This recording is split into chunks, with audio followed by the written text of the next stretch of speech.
हमको जुड़ना है, आपस में जोड़ना है। अगर एकजुट होके हो जाएं तो उसका भी शिकार कर सकते। ये तो नाटक है, पैर दो और इसमें उलझे रहे। बात यही है। ओबीसी के एमएलए भी है, एमपी भी है। वो जो हम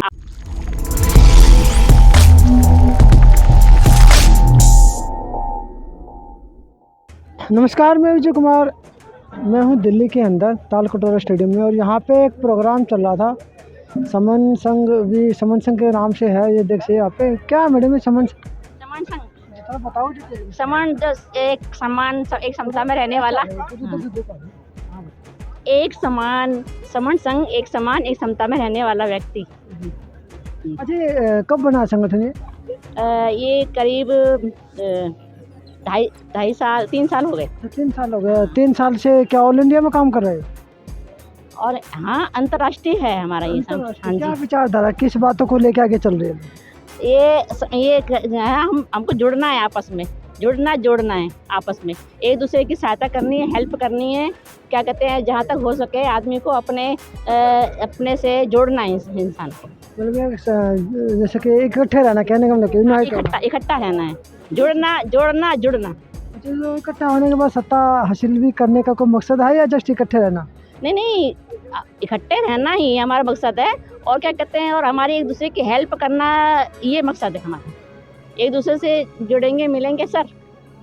संगनमामी सर, आप बताएंगे बताओगे सर डिटेल में इसके बारे में। में? समन संघ के बारे में। समण संघ समणों का संघ है जो समानता में विश्वास करने वाले हैं, उनका एक संगठन है।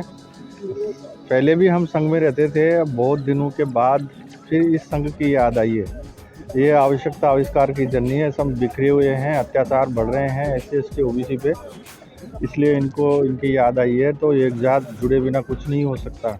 जो सरकार की नीतियाँ चल रही हैं तो पूंजीवाद की नीति है। और आप खुद पत्रकार महोदय हैं, आप देखते होंगे क्या क्या मुद्दे देखे कि जाते यहाँ पे पढ़े लिखे लोग आए, जो कम पढ़े लिखे लोग हैं वो तो इन चीज़ों को फोकस भी नहीं करते और फॉलो भी नहीं करते ना यूनाइट को। हम कैसे नहीं करते? प्रकृति ही सबको जोड़ने का संदेश देती है। आप कैसे सोच रहे हो ऐसा नहीं करते? ये जो वमन है, एक तो समता में विश्वास करने वाले समण, जो वमन लोग हैं वो ना तो जुड़ते हैं, ना जोड़ने देते हैं, ना समानता में विश्वास करते हैं। ये सारा किया धरा उन्हीं का है, उन्हीं के हाथ में सत्ता है। अब आप खुद सोचिए इसके बारे में। आप खुद सोचिए इसके बारे में। हाँ, जो जाति में जो बिखरे उनको कैसे, मतलब अपनी जाति को लोग छोड़ना भी तो नहीं चाहते ना। सबसे बड़ी समस्या तो यही आती है। छोड़ना चाहते हैं। ये आपका प्रश्न गलत है। जाति को सब छोड़ना चाहते हैं। उनको पता है कि जाति में बिखरे रहने से क्या नुकसान है। अब ये आभास हो गया है कि हम बिखरे रहेंगे तो कितना नुकसान हो रहा है और जुड़ेंगे तो कितना फ़ायदा हो जाएगा। अगर शेर जंगल का राजा होता है, राजा कहते हैं ना उसको, और अन्य जानवर अगर एकजुट होके हो जाएं तो उसका भी शिकार कर सकते हैं। अब आप समझ जाइए संघ में और संगठन में क्या अंतर है। तो आगे और क्या चीज़ करना चाहता है संघ, जो जैसा इकट्ठे हो गए? राजनीति में कभी नहीं जाएगा, चंदा कभी नहीं लेगा, ना व्यक्तिवाद है, ना कुछ नेतागिरी है इसके अंदर, बस जुड़ने और जोड़ने का काम। तो बाबा साहब ने भी तो कहा था जब तक सत्ता में नहीं जाओगे तो अधिकार नहीं मिलेंगे। हाँ, तो सत्ता में तब आएंगे ना जब जुड़ेंगे। जब जुड़ जाएंगे तो राजनीति अपने पास आएगी, राजनेता तो चल के आएंगे। बाबा साहब ने यही तो कहा था, अगर आप तीनों SC ST OBC और माइनॉरिटीज अगर जुड़ गए तो ये जो वमन लोग हैं आपके पैर धोने को भी अपना सौभाग्य समझेंगे। पैर तो फिर मोदी जी आज भी धोते हैं ना। हाँ, तो वो धोते हैं, एक दो के धोते हैं, जो भावना थोड़ी है। वो तो एक लोगों को भ्रमित करने के लिए धोते हैं। असली मकसद क्या है उसका आप सोचिए। पैर धोते हैं इसका मतलब उसका सम्मान करते हैं, और हकीकत में सम्मान करते नहीं है। हाँ, बात तो ये है ना। इसलिए वो उस जो आग लग रही है उसके ऊपर थोड़ा सा पानी डाल देते हैं पैर धो के। वो तो सुलगती तो रहती है। हाँ, तो सुलगाते ही वही है। ये तो नाटक है, पैर धोना। वैसे आबादी तो SC ST OBC माइनॉरिटी की बहुत ज़्यादा, लेकिन लोग फिर भी पीछे ही रह जाते हैं। उसमें क्या, एक बहुत बड़ा वर्ग हमारा OBC वर्ग है, वो समझ नहीं रहा है। जो पहले सत्ताएं थी वो क्यों हटी है, आप अगर अध्ययन करोगे तो आपको पता लगेगा कि जो एससी समाज है वो थोड़ा जागा है तो वो सत्ता से हट गई। अभी ओबीसी समाज जाग रहा है तो ये सत्ता हट जाएगी, फिर सब लोगों की सत्ता आएगी। अब राम मंदिर की जब बात आई थी तो सभी लोगों ने अपने घरों पे तो भगवा भी लहरा दिया था। लोग फंसे हुए हैं ना उसमें। अब आप सुबह 4 बजे से लेके शाम को 5 बजे तक टीवी देखते हैं, उसमें क्या आता है? क्या क्या देखते हो आप तो उसमें? मंदिर को ही दिखा रहे हैं। मंदिर को ही दिखा रहे हैं, तो फिर ये चीज़ समझना चाहिए ना, मंदिर से पेट भरेगा क्या? मंदिर से बच्चे आज़ाद होंगे क्या? मंदिर से रोज़गार मिलेगा क्या? कुछ चंद लोगों को रोज़गार मिलेगा जो उन्हीं को मिलेगा।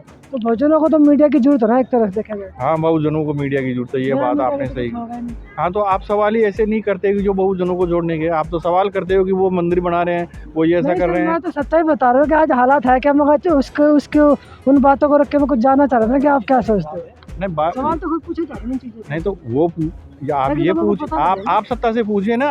आप मंदिर क्यों बनाना चाहते हैं? लोगों को रोजगार क्यों नहीं देना चाहते? आप स्कूल कॉलेज क्यों नहीं खोलते? आप यूनिवर्सिटियाँ क्यों नहीं खोलते? आप यूनिवर्सिटी शिक्षा को तो बंद करना चाह रहे हैं, ये पाखंड फैलाना चाहते हैं। सत्ता का ये सबसे मोटा हथियार रहा है, ये पाखंड धर्म, जो उसको पकड़े रहना चाहते हैं। भोले वाले लोग हैं संसार में। शिक्षा की कमी है। शिक्षा की कमी है ना, लेकिन वो अब जाग रहे हैं। जब उन पे अत्याचार हो रहे हैं, उनके पास हम जाते हैं तो समझते हैं वो इसलिए जुड़ रहे हैं, और शिक्षा निजी हाथों में देते जा रहे हैं। इसका कारण क्या है? आप खुद सोचिए कि क्यों तो ये धर्म को, पाखंड को फैलाना चाहते हैं, क्यों शिक्षा को बंद करना चाहते हैं? आप जब उनसे सवाल करोगे कि आप धर्म से क्या हो जाएगा, आप किसी प्रधान या किसी देश का मुखिया पाखंड फैलाना चाहे तो फिर उसका बेड़ा गर्क होना निश्चित है। उस देश का बेड़ा गर्क होना निश्चित है। शिक्षा के ऊपर ध्यान दोगे तो अपने आप ही पाखंड तो छूट जाएगा ना। लेकिन ये पाखंड को चिपका के रखना चाहते हैं क्योंकि लोग उस चीज़ को समझे ना, हकीकत बीमारी को, और इसमें उलझे रहे हैं। बात यही है। और बोलिए। तो थोड़ा भी बताइए, आपने पहना हुआ गले में। उत्तराखंड से आए हैं, पिथौरागढ़ से, पिथौरागढ़ से आए हैं कि आज जो हमारी समाज के लोग भयभीत हैं, डरे हुए हैं कि जो ये मोदी जी की सरकार है, इन लोगों ने ऐसा भयभीत कर रखा है। मंदिर और उसमें राम मंदिर में इसमें करोड़ों अरबों रुपया खर्चा कर रखा है। आज गरीब जो हमारे लोग हैं उनको खाने को नहीं मिल रहा है। 5 केजी अनाज दे के लोगों को छल कर रहे हैं। 5 केजी से एक महीना चल जाएगा आदमी का? नहीं चलेगा ना। नहीं सर, ऐसा ना, आप सरकार को दोष क्यों दे रहे हो? सरकार तो अपनी तरफ से लोगों को कुछ ना कुछ तो दे ही रही है। आप अपनी कमियां देखो ना कि आप लोग यूनाइट नहीं हो रहे। ऐसा है, कमियां ये सरकार को इसलिए दोष दे रहे हैं, और इंटर कॉलेजों में जो 4th क्लास के जो पद रखे जाते थे वो पद समाप्त कर दिए हैं। ठेकेदारी में चले गए हैं, और नौकरियां हैं नहीं, और आदमी बेरोजगार भटक रहे हैं। 5 किलो अनाज 2000 रुपये से क्या करेंगे? मोदी जी ये 2000 रुपया बंद कर दें, 5 किलो अनाज बंद कर दें, बेरोजगारों को रोज़गार दे दें, वही सबसे बड़ी उपलब्धि है। और पहाड़ों में आर्मी में जाते थे लोग, एक आर्मी का मुद्दा था, वो आर्मी भी 4 साल के लिए बेच दी है। अरे बेच दी है, हाँ। खुद आर्मी भी हमारे दादा बाबा लोग जो भी हैं, पहाड़ के लोग आर्मी में हैं, वो सारी आर्मी भी बेच दी है, 4 साल का कर दिया है। उसमें भी लोगों का मनोबल ख़त्म हो गया है। तो मोदी जी और चीज़ क्या कर रहे हैं? यही ढोंग है सारा। आप लोगों के SC ST OBC के MLA भी है, MP भी है। वो जो हमारे 106 MP हैं, सांसद हैं हमारे, उनके गले में पट्टा बांध रखा है। पट्टा जहाँ को खींचते हैं वैसे वो उधर को खींचते हैं। जो हमारे सांसद हैं वो सांसद हमारे लोगों की बात और आगे नहीं उठाते हैं। आज तक कोई भी सांसद हमारा जो अनुसूचित जाति का सांसद था, वो सांसद आज तक हमारे संसद में कोई बातें नहीं उठाई उसने आज तक। आप लोग उनको पकड़ते क्यों नहीं? हम लोग पकड़ते हैं, इसीलिए मैं पिथौरागढ़ से 4 जिलों से सांसद के लिए तैयारी कर रहा हूँ। मेरा नाम अर्जुन प्रसाद है, मैं तैयारी कर रहा हूँ सांसद के लिए पिथौरागढ़ से। तो सांसद हमारे लोग सपोर्ट करेंगे। 4 जिले से मैं सांसद बन के दिल्ली में आऊँगा, फिर जाके बताऊँगा कि ये सांसद क्या होता है, कैसा होता है। सारे सरकार की हम जड़ें खींच लेंगे। इसलिए गरीब लोगों को हम प्रोत्साहन करेंगे। गरीबों को हम कहेंगे भाई रोज़गार नहीं मिल रहा है, ये 2000 रुपया बंद कर दो, 5 किलो अनाज बंद करो, लोग गरीब लोगों को रोज़गार दो। हमारी ये मांग है।